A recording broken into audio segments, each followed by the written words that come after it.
dako jud kay nakakabang nato ning pagkaon nga atong gihaluan nato og sapal sa lubi guys. Kini ato ang lingmas usara kini ka kilo nya nakaabot na ingon ini dagkana.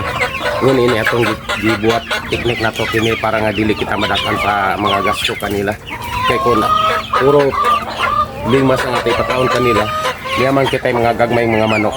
Malanganan dito kita madakan dito kita sa konsumo kanila. Mao nga ato yung ideya nato ingon ini nga ato yung haluan kay niya may mga gagmay pa nga wala pa mag-itlog. Nya ato ra kining giusa natong pagkaon kay di man mahimo nato nga lain-laino natong pagkaon kay dito na silang giipon diri sa ilang nimutangan diri sa yuta kay kani lain silang pagkaon pero karon ato nang giusa kay niya naman sa yuta sila mo nang ato nang silang giparya ang ilang pagkaon. Ato ideya ato na naman yun nga gihaluan nato og sapal sa lubi para nga dili jud kita madakan sa gasto kanila. Mangumpra ra kita mga sapal sa lubi dito sa mga budburan sa Danggi sa palengke diri sa tuwa. O namay na nagbudbud kada adlaw ang ilang sapal ato kumprahon ug mao kana ato ihalo niini. Ang uban ato ibulad sa init aron dili siya daling mga daot.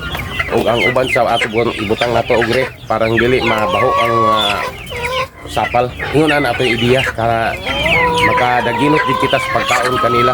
Kay sa ingon ini daghan sa mga pagkaon kon ato silang don nga pizza nga pagkaon kanila dili na nato madala pa og pang konsumo nga puro pids kay daghan na sila kayo.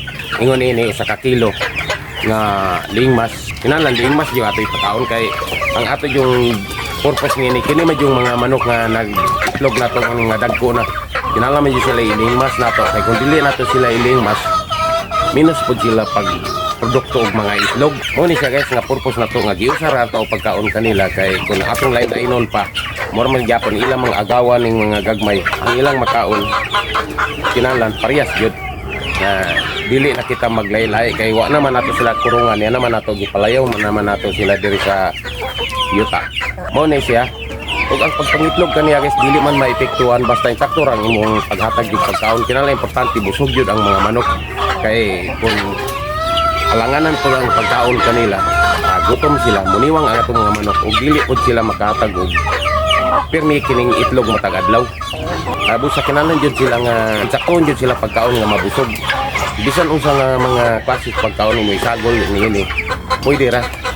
Importante nga maka-impatar jud sa ilang sulod sa ilang lawas ang pagkaon nga dili sila magutman mag-steady ang ilang katambok aron mag-pinominti po ang ilang pagpangitlog.